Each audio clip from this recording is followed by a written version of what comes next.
Major support for Carolina Business Review is provided by Grant Thornton. Operating in more than 100 countries, our tax, audit, and advisory professionals specialize in helping companies unlock their growth potential. Novant Health, bringing you world-class technology, clinicians, and care when and where you need it. And Sunoco, a global manufacturer of consumer and industrial packaging products and provider of packaging services with more than 300 operations in 35 countries. According to almost every business news headline, a bit of hyperbole, on any given day, our economy is flush and our affluence, at least in general, is at historically high watermarks. Now, we know that statement is pretty broad and maybe even an over-exaggeration, but the spirit of this nation's and our region's certainly's prosperity does seem to scream the best of times. I'm Chris William, and welcome again to the most widely watched source of Carolina business and public policy, and there is no better indicator of our contemporary and collective wealth right now than real estate prices, both residential and commercial. That is one item we will tackle on this week's program. And later on, someone who knows real estate and real asset values very well. Former Raleigh mayor and Tar Heel state leader, Smedes York. Gratefully acknowledging support by Blue Cross Blue Shield of South Carolina. Please visit us at southcarolinablues.com. The Duke Endowment, a private foundation enriching communities in the Carolinas through higher education, healthcare, rural churches, and children's services. BARINGS, a leading global asset management firm dedicated to meeting the evolving investment and capital needs of its clients. Learn more at barings.com. On this edition of Carolina Business Review, Carl Blackstone from the Columbia Chamber of Commerce, Jonathan Kappler of the North Carolina Free Enterprise Foundation, and special guest, Smedes York, chairman of York Properties, Inc.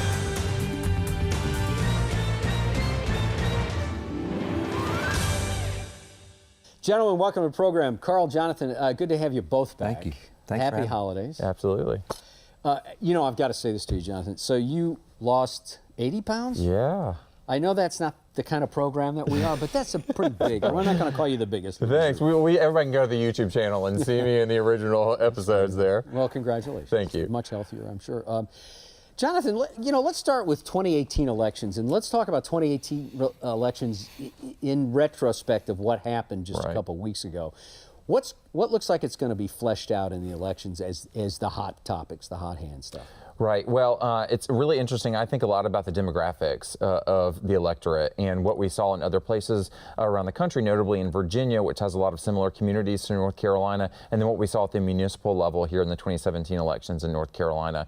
And what we saw is that with President Trump not on the ballot, how are voters going to really behave? Turnout rates, are they going to continue to revert back to old partisan alliances, or are they going to kind of shift, as we saw some shifts take place in the 2016 election? And what I think you saw is some of the trends that we saw really develop in the 2016 election, the urban-rural divide, some rural and blue-collar voters shifting away from the Democratic Party, some highly educated voters shifting away from the Republican Party.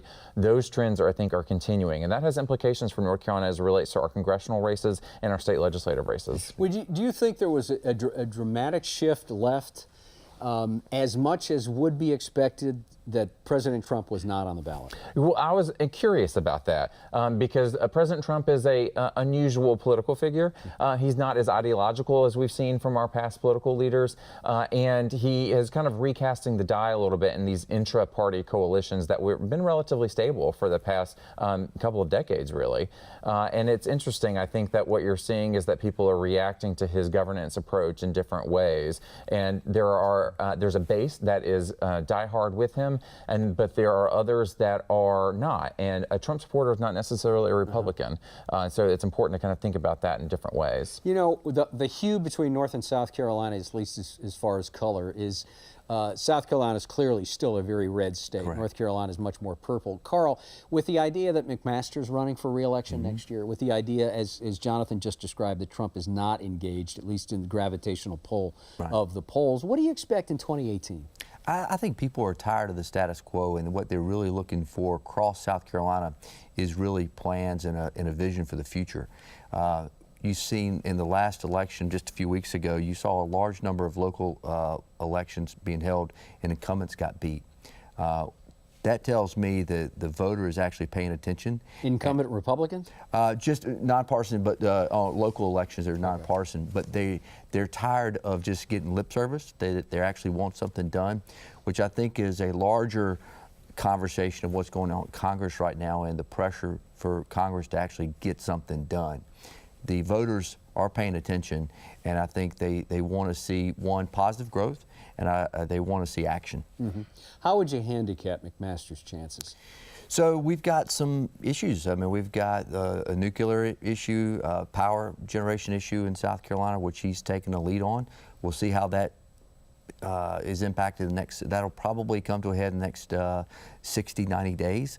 So I think that'll be really his trademark. He's only been in for 9 months, and so the jury's out. This is his big issue. And Jonathan, how would you couch Governor Roy Cooper's less than warm relationship with the North Carolina General Assembly, and how does that look like the arc of that over the next 2.5 or 3 years? Well, it's clear that his focus for the 2018 election cycle is to get one or both chambers of the General Assembly under veto-proof majorities. Currently, Republicans enjoy veto-proof majorities in both chambers, and so he's got to break the majority initiative, which is attempting to try and win at least 4 seats in the North Carolina House and at least 6 in the Senate. It's an easier task in the House than it is in the Senate, per, I think, the broad analysis on that. And, you know, he entered into office with these majorities in the legislature, and so he knew he was going to be losing a lot of the policy battles in Raleigh, but there's kind of more than that, right? You know that you've got the policy battles, and then you also have the public narrative. And so he's been trying to approach things in a way that he's broadly sharing his approach to governing with the state. And so far, based on polls, he's actually been received pretty well by North Carolina voters. Do you get the sense, and I don't want to go down, I wasn't planning on taking too much time on this, but you get the sense that he is at the risk of trying to break a majority or trying to break through and have some more control, that he's giving up some things. You know, an economist once said, the enemy of the good is the great, trying to do the great. Do you feel like Governor Cooper is squandering maybe some things he could get done? Well, it really is depending on the incentives, right? And I don't think that there's a lot of incentives for Republicans to overtly look as if they're working cooperatively with the Democratic governor. And there's not necessarily a lot of political incentive for the Democratic governor to look like he's working cooperatively with the Republicans necessarily. And so it really depends. And I think for him, everybody's looking for this, trying to play the long game, right? And so both sides think that if they're able to maintain veto-proof majorities in the state House and Senate, and if he's able to break those majorities, then that's going to be better for them in the long term because their policy initiatives are going to get more traction. Open enrollment is underway now through early December. Carl, does this start to bring the narrative about Medicaid funding back to South Carolina's fore? Do you think it's going to happen? In short, no, I don't think it'll happen. And I'm sorry, I'm talking about Medicaid dollars being accepted by the General Assembly in South Carolina. I don't see that change. No? I think it will, the conversation will happen. We have fewer dollars coming in the state next year and the preliminary numbers that are coming out. And most of that money will be going to health care. However, I don't think it's enough of a cry right now for them to change policy. So you especially in don't see an a lot of election year, not an election year. No. Jonathan, what do you think of North Carolina? Yeah, I'd be surprised if we saw movement there in North Carolina. I do think that the Democrats will likely use that as a campaign issue, depending on how things work out nationally in Washington as it relates to health care reform, and even as part of the tax reform, the individual mandate goes away. But it was interesting to see in 2017 there was a referendum on the ballot in Maine, and voters approved Medicaid expansion there. So you could see and that's Democrats, a Republican governor, right? a Republican governor who tried to block it. He tried to block it, and so we'll see if that spurs similar referendums around the country, or at least using that as a political issue for Democrats. And it seems like, not to put words in your mouth, but it seems like North Carolina has a pretty sharp HHS director now, Dr. Mandy Cohen, who opioid crisis and this Medicaid funding is at the top of her docket or to-do list. Yeah. Is that going to help? That's actually interesting because that is one area where there's been a lot of bridge building across the political divide in North Carolina and really around the country, where this opioid crisis is one in which Republicans and Democrats, executive branch, legislative branch, are able to come together and realize that it's something that's really impacting communities large and small across the state, and they're figuring out ways to kind of approach it there. So that could be a way in which we see some shoots of growth in terms of bipartisanship on other issues. In about 30 seconds, Carl, a pseudo-political business issue around SCANA that you just talked about.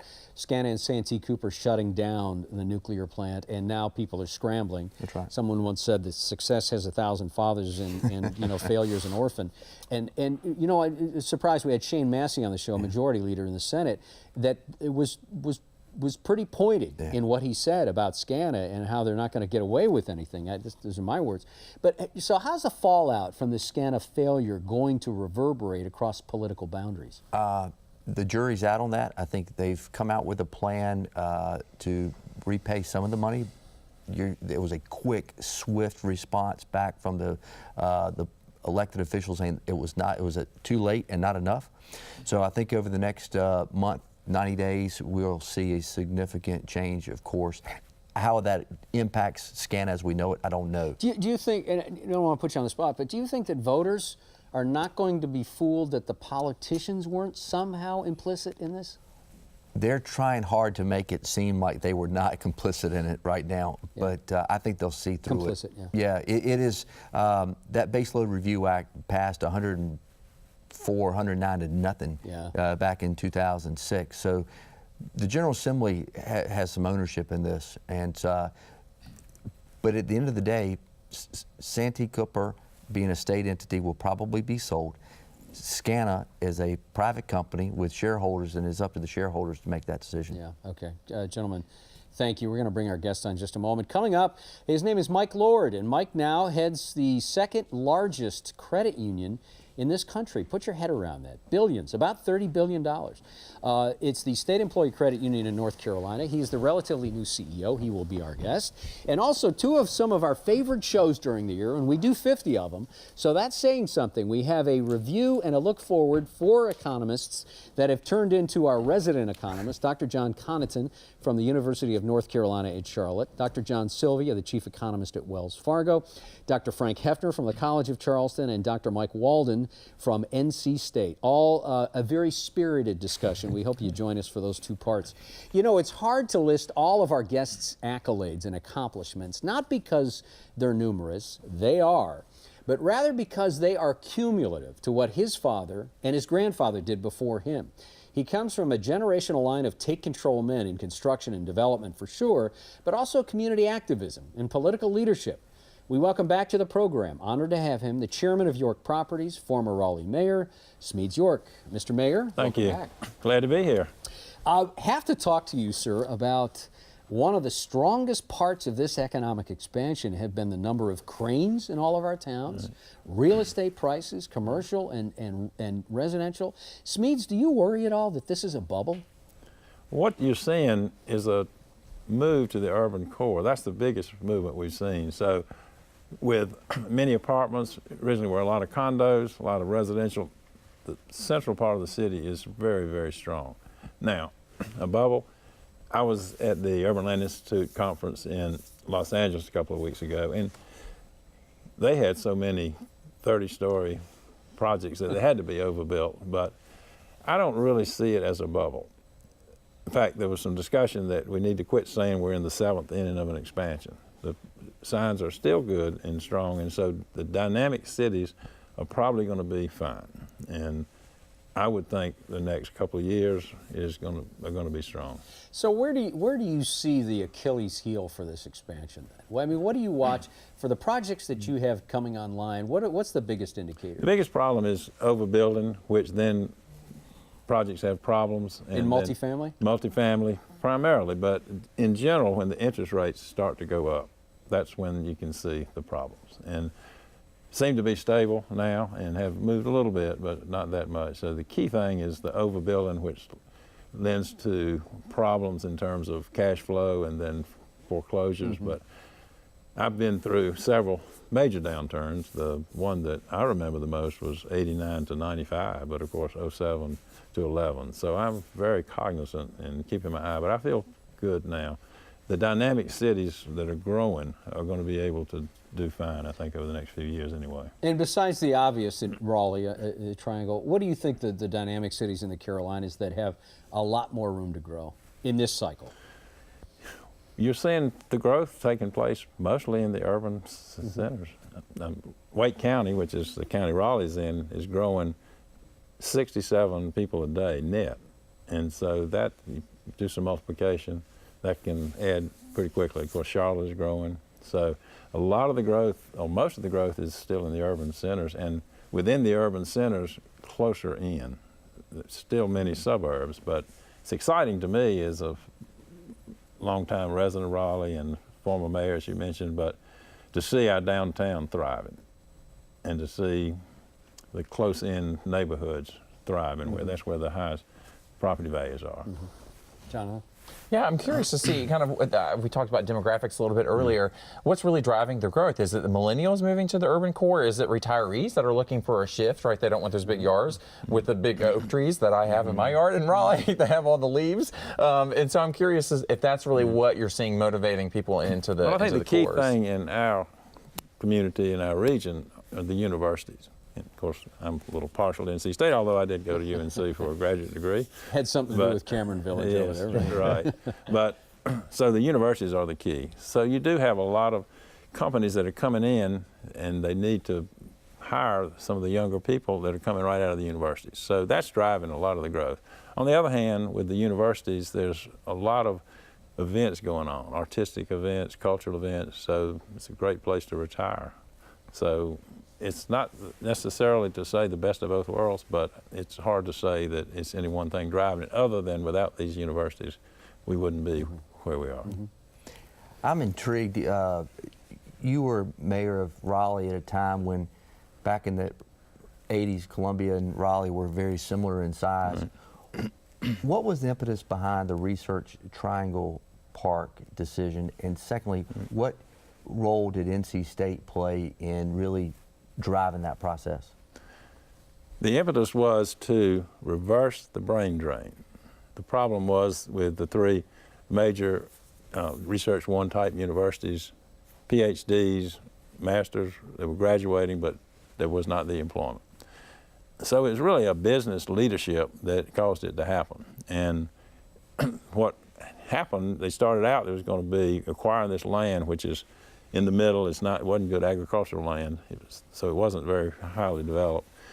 The idea of making it a charitable thing didn't work. So it was driven by business. Archie Davis is the person's name who comes up mostly, but to reverse the brain drain. And so that it started, and that's what has really continued. So so take that further. So now RTP, Research Triangle Park, is going through this redevelopment of its vision, of which you're very involved with. So then if it was the brain drain to begin with, now what drives, what's the vision for RTP, and can it be successful? Well, it is very successful still, but what we're doing, we have an initiative called Park Center, which is 100 acres in the middle of the park. It's where the Radisson Hotel was. And the idea, we changed the covenants so residents can actually live in Park Center. So there's going to be mixed-use development is going to take place. A lot of what has happened, a lot of companies want to be in an urban setting. So we're going to have that opportunity. But in the meantime, as part of this 100 acres, there's an area called the Frontier, and there were some existing buildings. And they have been renovated. Young folks are coming. You mentioned millennials, workspaces, they come out. It's just very exciting to see what's happened there, and that's more of a grassroots effort. The major redevelopment is going to begin hopefully next year, but we're trying to line up exactly who's going to do the retail, who's going to do the multifamily. But Chairman York, you're in a unique position to be able to handle any kind of controversy around. So if RTP becomes yet another city center, you've got Raleigh, you've got Durham, you've got Chapel Hill, you've got all the towns around it. Cary.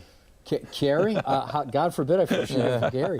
But all of a sudden they're all pointing, they go, whoa. Yeah. You're trying to develop yet another town center. Right. So is the beauty of RTP, or is the strength of RTP that it's not like the other towns? I think the key is that it's in the center of the other towns. Okay. And so it'll be, in my mind, the new downtown for the region. So that's the vision. But the strength of the Research Triangle area is the diversity, the fact that we do have these different communities. So this will be a place where many of the people that work in the park, they'll be able to, after work, have a place to, many of them will live there, but have a place to go, and restaurants. And so we're working toward providing what a lot of younger people want, a lot of the millennials want, to have an exciting place right in the middle. But it's been very gratifying to me, being a member of the board, to see what's happened at this area we call the frontier. Yeah. Jonathan? Yeah, I mean, I have so many questions, by the way. I mean, this is such a pleasure to get a chance to talk with you. But I'm curious as to what are some of the challenges that you think are kind of confronting some of this development of the Triangle. I mean, the growth is great, but sometimes it brings with it some challenges too. The biggest challenge is workforce housing. The prices are going up so fast, and that's not a problem if you already own the property and you want to perhaps sell it. I mean, there's a strong market, but workforce housing is the biggest initiative. Our mayor's race was fairly strongly contested, but Charles Francis, who did not get elected, but he came with the major issue of workforce housing. Right. So it's hard to do. We had an Urban Land Institute program where we had the former Mayor Meeker and Mayor Bell, and they both said that was really a key issue. So I think that's the key thing. It's very hard to address, but you've got to put it out there as a priority. And that's why we've seen such enormous growth in Wake County, I think, in part because it's so comparably affordable to some of the places that these companies are moving from to North Carolina. Is that affordability is a key aspect of it, but you know, are we losing that competitive advantage? Maybe, and that's a challenge. What's the role going forward with the universities and the research universities, not only around Raleigh, but elsewhere, now that there is if we want to talk about a bubble, the higher ed bubble, but it seems the research is at the pinnacle of economic development and education. Do you still see that as a main driver in Raleigh? Definitely. Of course, I'm more connected to NC State, but what comes out of NC State with agricultural research and so much different type of research in terms of the other universities, and of course medical research. So that's what's driving the economy. That's what's driving our economy in our region. And so that's not going to change. You know, I think somebody years ago, and I don't remember who it was, but in the late 1800s, said everything's been invented that needs to be invented. Yeah.